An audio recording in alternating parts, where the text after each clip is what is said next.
God bless everyone. Many faces from the past, but almost more new. I met Dennis and Betty. We have a common friend, Amy Folsom, who was a phenomenal international intercessor. We have her photo in our house of prayer. Usually my wife has a prophetic word no matter where we go.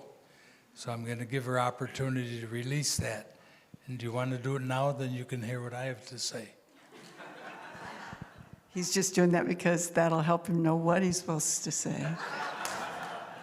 Maybe. Just joking. It really is a joy to be with all of you this morning. It feels like being at home. Our fellowship is in Blaine. It's called Way of the Lord. And we've really been pursuing the Lord seriously pursuing the Lord for a number of years, and you cultivate the Lord's presence and experience the same thing here this morning. Just the Lord is with you, and it's a joy to be here with you, and so many new faces. And the prophetic words over this body of believers has been that the Lord is going to increase, and it got down to very few, but now you're in the increase, and it's a real joy to see the fruitfulness of the Lord, the way, it just increases faith when you see things start to happen that you've been waiting and praying for, lose hope, regain hope, trust, fight for it, and then all of a sudden you see that there's the growth, and that's exciting. It's the work of the Lord.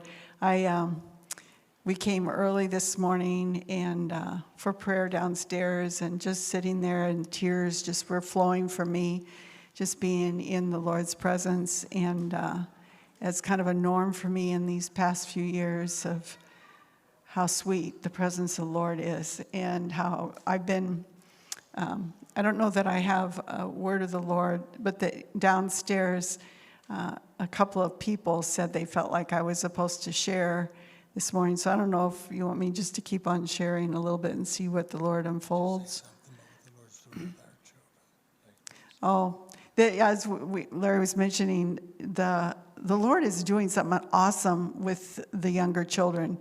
Like, there's a generation. I just look at the two of you young ladies sitting here, and you just look around and see, and don't be surprised when they start bringing the word of the Lord at a young age, because the Lord is about to break open an amazing revival like we've never seen before with that generation.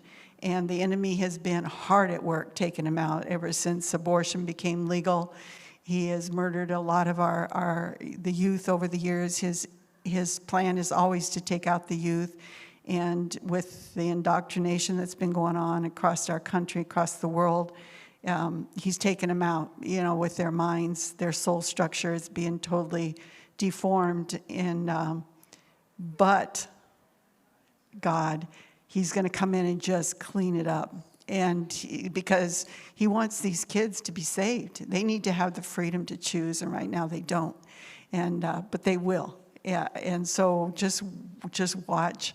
And so even doing, VBS, these things like this that lay a foundation and fight against the lies that have been put on, it's just going to be amazing. I don't think we have a clue what's going to sweep across our land, where kids are going to rise up and they're going to lay down their lives. They're going to have a love for the Lord like we don't even know what that's about. And as of the early days, willing to lay down their lives because they're going to love God. It's not they're going to read scriptures and know, but they're going to love God, even of giving of their own lives. And so this is an exciting time that we're living in. And we as parents, as older generation, are here to uphold them and gird them up and train them up in the way they should go, and give them freedom to become all that God has called them to be, even at a young age. So as I look around and everybody's shaking their heads, this isn't something new. You're hearing it's something the Holy Spirit's been speaking across. And so we find him doing that in our fellowship. A lot of pregnant. We've grown up some of these that are young. Larry started taking in a group of young boys when they were just young boys, 9, 10, having them over, watching Beethoven movie and popcorn, and getting them up early and taking them out on hikes and military drills, and they're just building little relationships, and that's continued over the years, and now these young men are elders in our church, and there's 6 solid young men who have gotten married and are raising their own families. 2 of them, their wives are about to deliver babies any day, and we have about 8 women in our church that are pregnant, and we've got a whole bunch of babies. It's just under 5. We're just exploding with these kids. And I know it's because God is entrusting us with their welfare and that we'll raise them up and they're going to serve purpose. And it's not a time for any age to step back, but it's all hands on deck. We all need to be exercising the gifts, the natural and spiritual gifts God's given us to care for a generation. So we're excited of what God's doing and believing that God's going to give us strength for all the years he has us on this earth to continue to work with and impact a generation. Thank you, dear. When I was in scripture study this morning, the Lord said to me, make room for your wife to share today. Then in pre-service prayer, 2 of the intercessors had the same word. So that's why you had to go first. Okay, is that better? I repudiated it like an ice cream cone. I can't have sugar, so.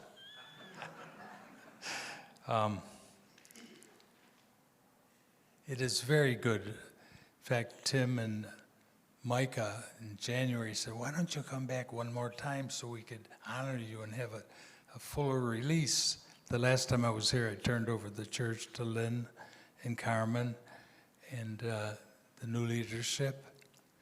And I said, well, maybe if we drive to the round table with Rick Joyner end of February, we'll stop in. But we ended up flying, the first flight in almost 3 years. And we just came back from New York, where I have 2 siblings in pretty bad shape. And we made a 1 stop in South Bend and left yesterday morning to get here last night. So we're on the way out. We had tried to stop here on the way a week ago, and it was too complicated for many of you. So we stayed with Tim and Chris last night. We actually stayed with them when they lived in the city. It was in the 90s, and have had a relationship with the church ever since. And I'll just review. Discernment is critical in this age of chaos and confusion and turmoil. Discernment is a critical need for the church. But the key to discernment is surrender. A move began in our church 16 years ago, and the Lord spoke immediately and said, surrender, simplify, and get ready for change. And a few months later, he said, live ready for change. But surrender, simplify, and live ready for change. So I figured we'd take a month or 2 to surrender. 16 years later, the word of the Lord is surrender, simplify, and get ready for change. We are so bogged down by what we possess, but those things often possess us. So to simplify is to live more freely unto the Lord. Now, some years back, the church had come on hard times and was dwindling, and I was just encouraging. Twice a month, I was calling Tim and Micah, and coming against the many voices saying, turn it in, turn it over, release the church, it's over, it's run its course. And my view was God had spoken to me about this being the downriver revival. What he had started up in Minneapolis near the headwaters of the Mississippi would flow here. And it's so obvious to me since Lynn took it on. We had interviewed several people, and I never felt quite right.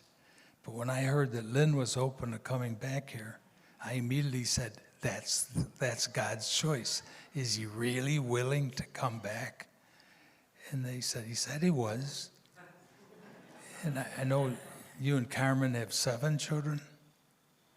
7 is the number of perfection, fulfillment, and completion. So they're a complete unit. And I know many of you are here now that I haven't met yet, part of the Furrow tribe.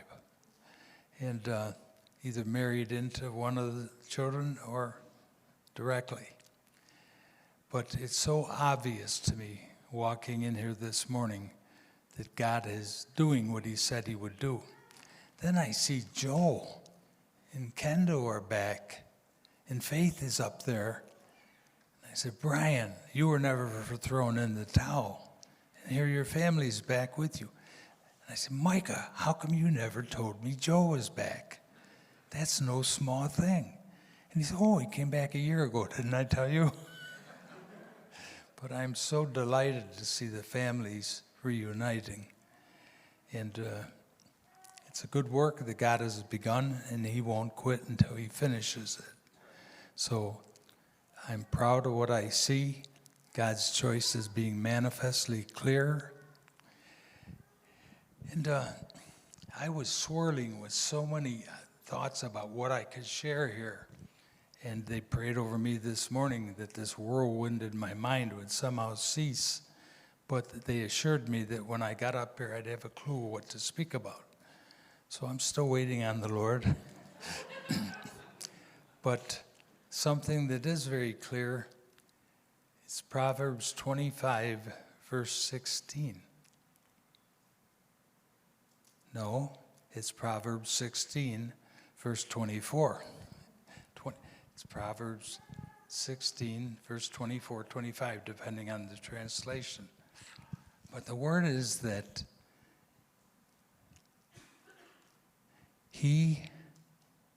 the path of life leads upward for the wise.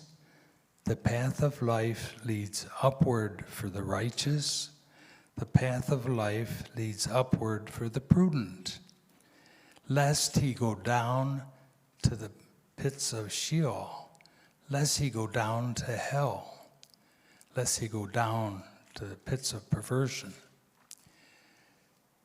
I think in this time of utter confusion and darkness, we need to know which way we're going.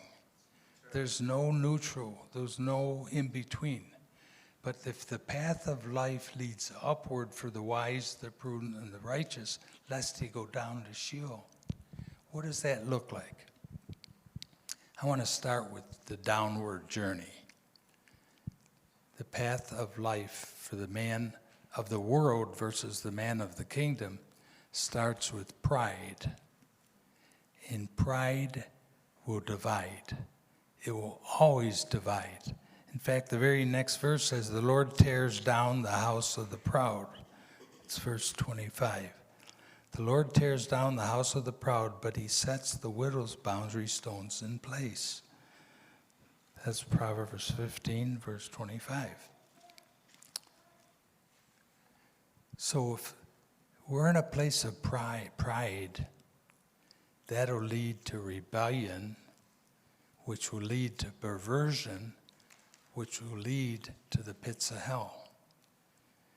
But the man of God, the man or woman of the kingdom, instead of pride, will have love and humility. Humility will unite. It'll always unite. Instead of rebellion, he'll be in submission.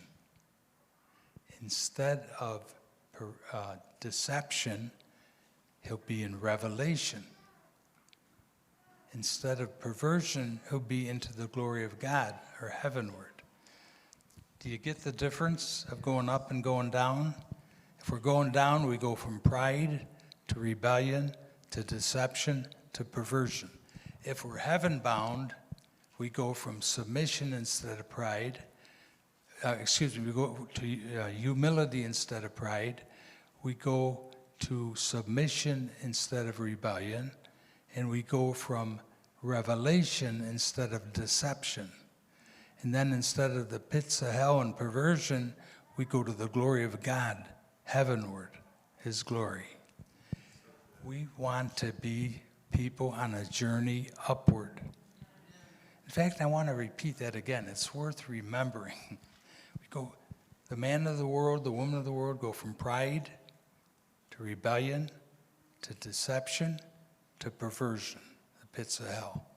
The man or woman of the kingdom, because there's no neutrality, go from humility to submission to revelation instead of deception, and heavenward to the glory of God. We want a people who are heaven bound. Now, when the move started among us 16 years ago, right from the get-go, the Lord said he wanted us to surrender, because surrender is the key to discernment. He wanted us to surrender, simplify, and get ready for change. And a few months later, he said, live ready for change. And I thought we'd have that all taken care of in 1 or 2 months. And 16 years later, he's still asking us to surrender, simplify, and live ready for change.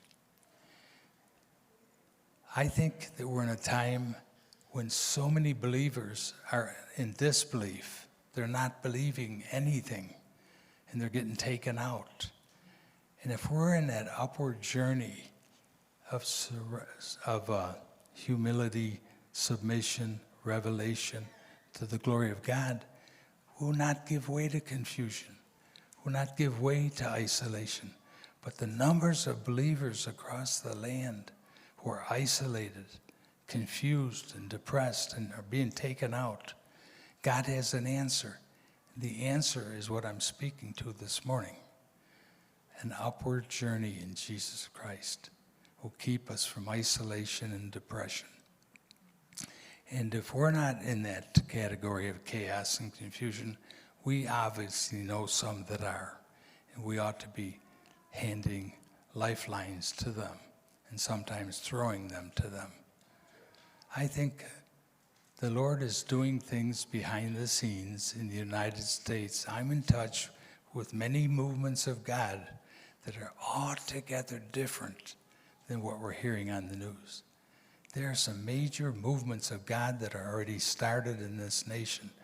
Mario Murillo was involved in the Jesus Revolution, and he's seeing something happen. He was at UCLA, brought a revival there, hard place to work.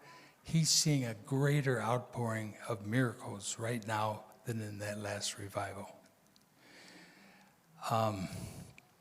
I know everybody wants to know, will President Trump be the next president?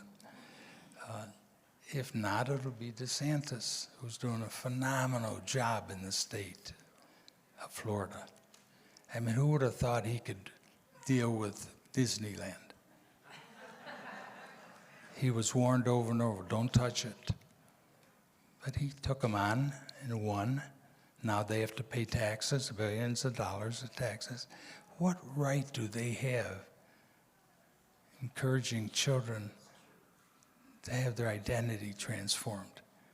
What right? I think Walt Disney is turning over in his grave. And I don't ever like to be political, but the Democratic Party is really on the ropes. I don't see how believers can be, it's a totally pro-death party, without exception. And our current president is doing everything wrong, everything you can possibly think of. But I still pray for him. I believe God won Saul of Tarsus to Paul. And he can do something with our current president. We are enjoined to pray for those in authority. But I think things are going to come right. I think in the next couple elections, we're going to see a total turnaround of the evil that's been released across our land.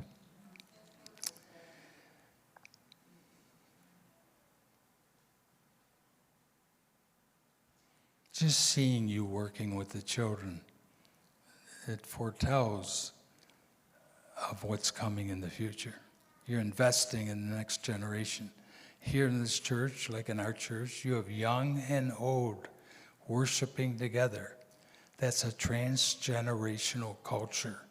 And that's what the Church of America desperately needs. You don't see many children in church anymore. You don't see any teens.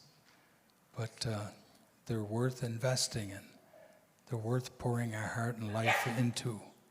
And that's a way of investing in the future. But the children already in our church are praying. They're laying hands on people and are getting healed. God's got his way of protecting his church and raising up the next generation. It's a profound move of God in a very dark time. As the days get darker, his light gets brighter. And the world will long to see an answer. Right now, there's no answer for him on CNN. None whatsoever except false propaganda. So, Kathy, do you have anything else? Any further thoughts? Well, I think that's all I have to say. Other than I love you guys, and it's been a pleasure standing with you over the years. And I'm so thrilled that I stood against the voices saying, close it down, it's over, close it down. And when this guy volunteered to come back here, I didn't realize you had been there 10 years at the beginning. So you're just completing your assignment. You took a while. You took several stops along the way. But you're here, and most of your family is here now, right? Some of our family. Okay. Well, if there's any furrows in this room, or if you're married to a furrow, be of good cheer. The Lord is near. And he's very dear. God bless you.